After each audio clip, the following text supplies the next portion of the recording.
Welcome everyone back to Pommy and All's. Hope we're all doing really well. If you are new around here, smash that like button, smash that subscribe. We're well on our way to 3K, which would be grouse. And I hope we can do it. If we could do that by draft time, that would be sick. So what I thought we'd do today is do a little bit of just a trade recap and then maybe have a look at best case scenarios. So basically we'll just have a look at what your club did and then potentially maybe some what teams may do. I thought we'd have a look at that.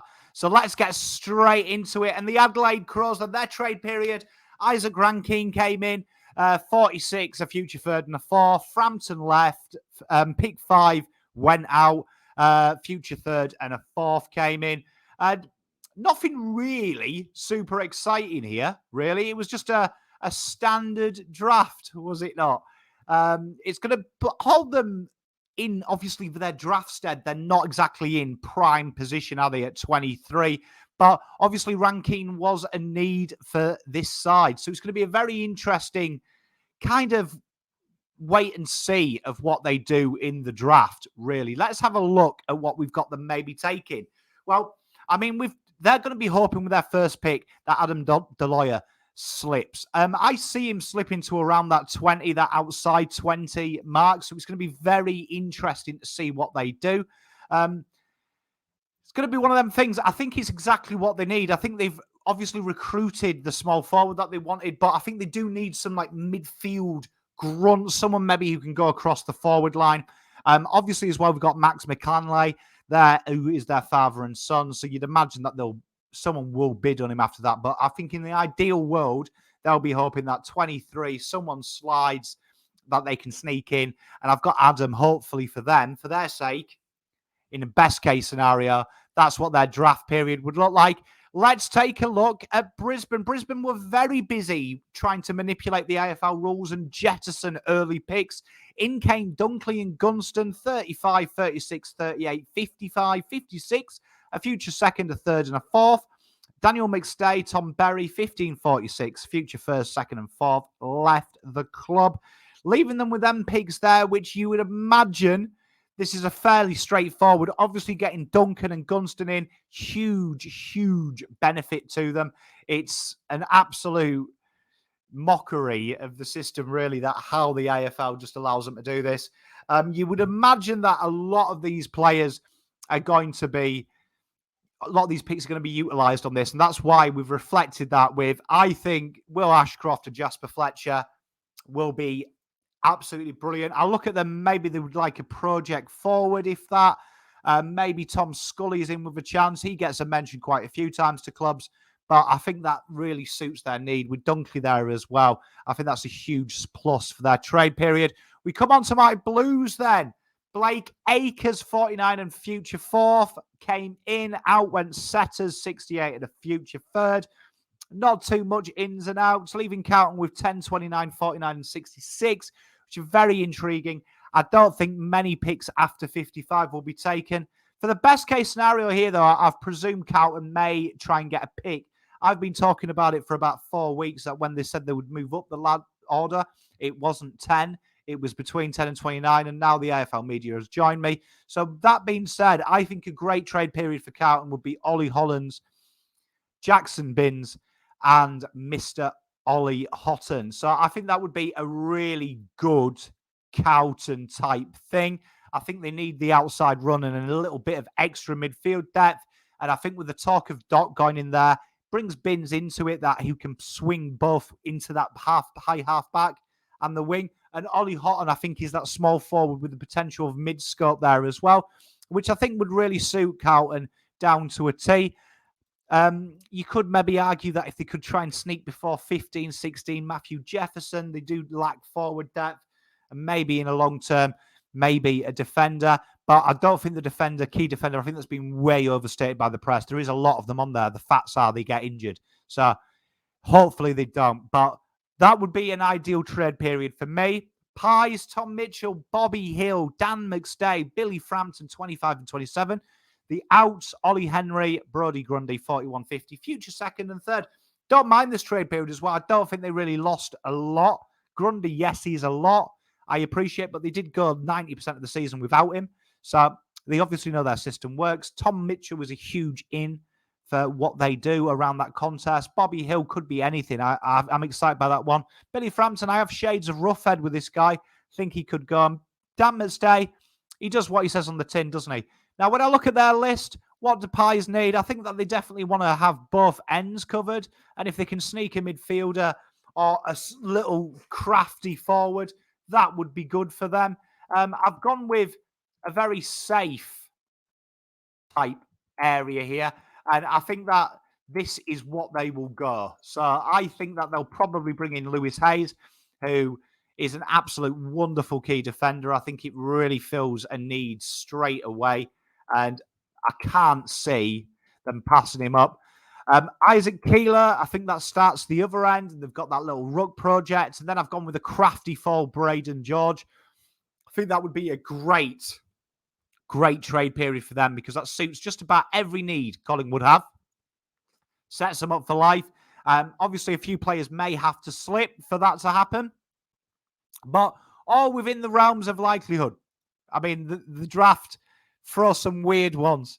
And then we got Essendon here. Sam Wiedemann, Will Setterfield, 54, 68, 72. Picks that probably won't be used unless they're matching something. Future fourth.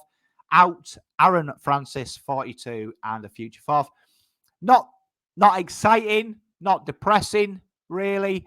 Not really lost anything. Aaron Francis, you could say. Weeds comes in there. Second chance. Will Setterfield obviously shows up their midfield. They needed probably a bigger bodied midfielder. They're probably looking now at either ends of the ground, which makes you wonder why they lost it. So you'd imagine that their first target, if they can, which it probably won't be at pick 4, will be at all. They'd be mental to go early. But let's have a look. Their ideal thing, I think, would be Harry Sheezel, Deloya, and Munkara. I think it really shores the midfield up. They get an extra midfielder who can kick snags. Harry Sheezel is an absolute jet. Pairing him with Jake Stringer, I think, would be a dream. And then I've got Munkara, their NGA. I think that they will... AFL's nice, and I think he will probably be around that pick, allowing them to pick him up after 40. But that would be a decent result, I think, for them. Obviously, they'd probably like to get a key defender, but I just can't see them doing it. I just can't see them sliding too much. But then we go with Fremantle, Jaeger, Luke Jackson, Josh Corbett, 30, 44, 67, and a plethora of future picks. Lloyd Meakin, Lob, Akers, Griffin, Log, Tucker, 13, and a future first and 2 seconds went out, which surprising with next year's draft class, leaving him with a paltry sum.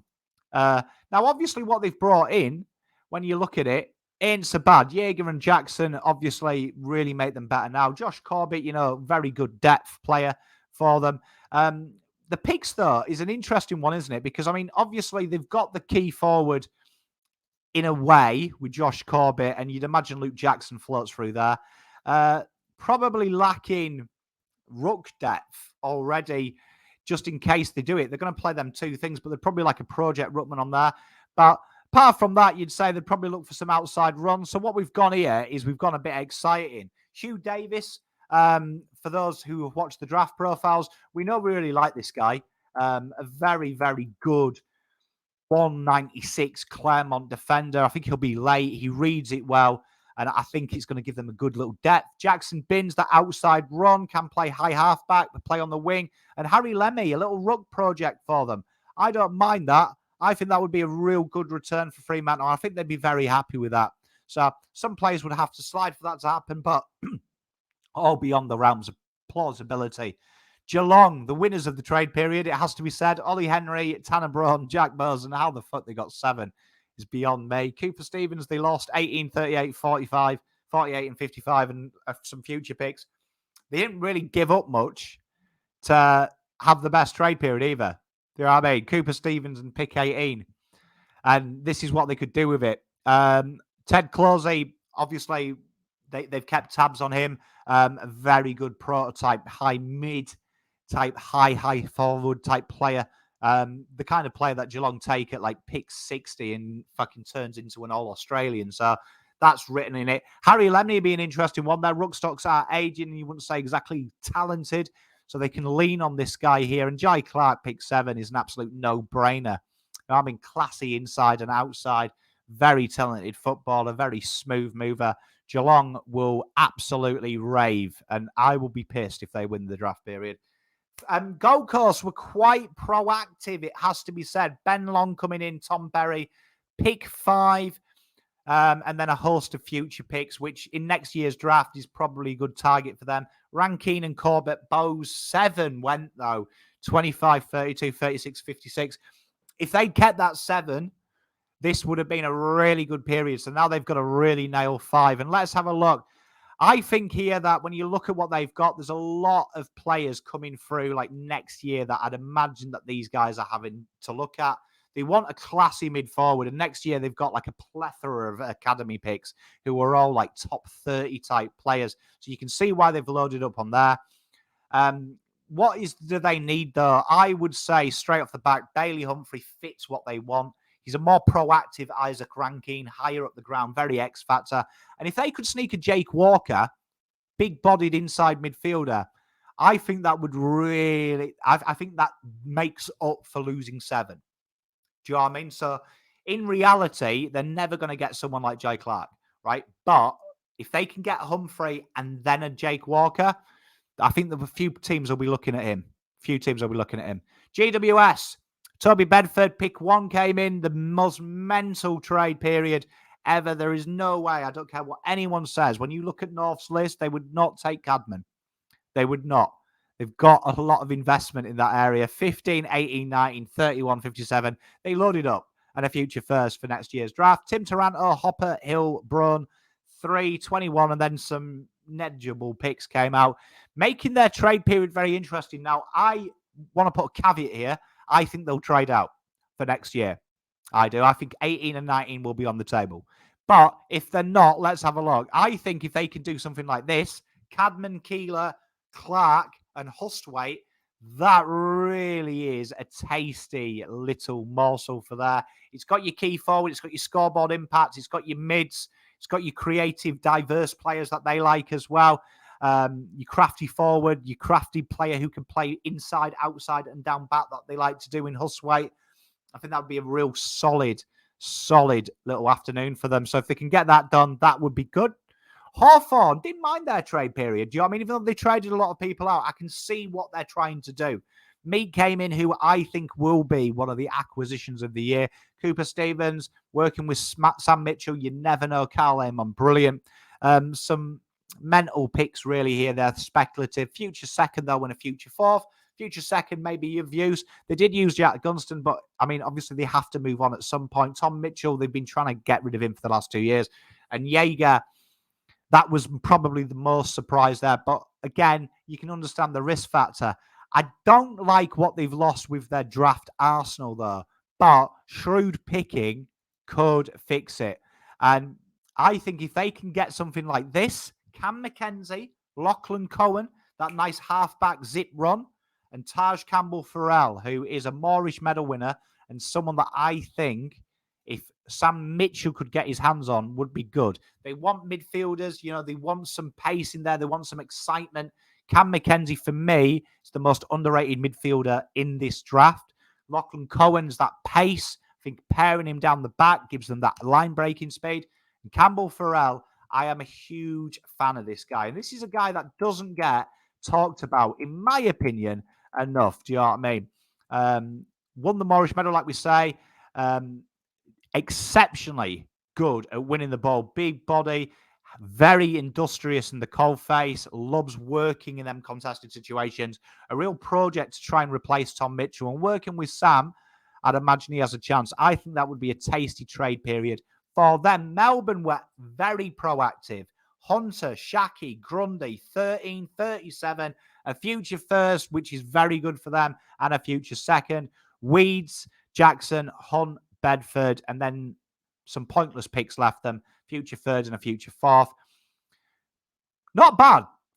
Do you know what I mean? Brody Grundy coming in and you lose Luke Jackson. That's a win. Obviously, it's not something for the future, but for the now, it's good. Josh Shaki, I don't mind. I think he's a guy that I think it's an upgrade on Lederman. I think he'll embrace it. And Hunter, we know he's had some issues. No doubt in his class, though. A terribly, terribly talented footballer. Let's have a look what they could do. I think if they can somehow hook Charlie Clark, who is slipping on draft orders, and Jed Busslinger stays there, that's a huge dub. If these two slip, they're laughing. And there's a lot of players like Charlie Clark that will slip, but Jed Busslinger is that one that you just don't know. Do you know what I mean? Lewis Hayes will be there as well. I think that's probably what Melbourne would be looking at. I think they would like to try and get either side. So then you could also make an argument for Matthew Jefferson in reality. But I think best case scenario, remember we're talking best case, that could be pretty tasty. North were very proactive in here. And I have been a big advocate that I didn't mind what they did. Griffin Logue, Darcy Tucker, not exciting players, but them kind of builders. 2 and 3, it gives them 2 bites at a cherry. 40-43 and a future first, which I think is very important. JHF finally left, pick 1 left, future second, third, and fourth. So giving them a decent crack at this year and next year as well, I think. And I think if they can have a trade period like this, Sheasel, Wardlaw, Cooper Harvey, and Tom Scully, that is a dub. I think Tom Scully is the kind of forward they're looking at, in my opinion. Someone that they can really build and develop. I like that kind of I like that. I think that's really, really sexy to me. I think that would be a huge dub for North. And not much really has to happen. They've got it in their own hands. And I think Tom Scully would be that real great little tasty morsel. And then they could have one of a pop at one of the tall forward defenders later on in the draft, make a bit of luck happen. Port Adelaide, Jason Horne-Francis and Junior Rioli, good acquisitions. It would really suit what they need. 33 in a future second, and third came in. Callum on an 8 went out, though, at the expense of that. Then some picks that they won't really be too upset with. The future first will sting next year, but it is what it is, isn't it? And when you look at Port, what do they need? They've got the midfield covered. They'd probably like to work both ends of the ground if they could, or find an extra midfield contingent, and maybe find a crafty small to really complement that. I've gone with Jacob Constanti. I think Jacob Constanti could be something to really unlock.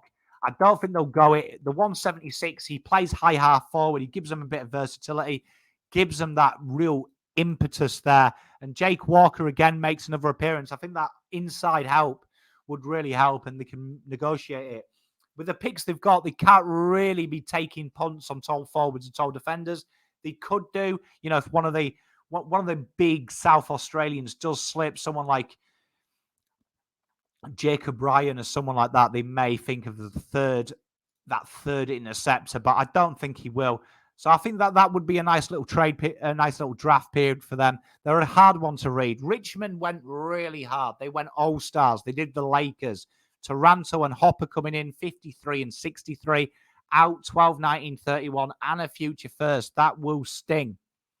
That will sting next year. But Richmond, they've got all them things.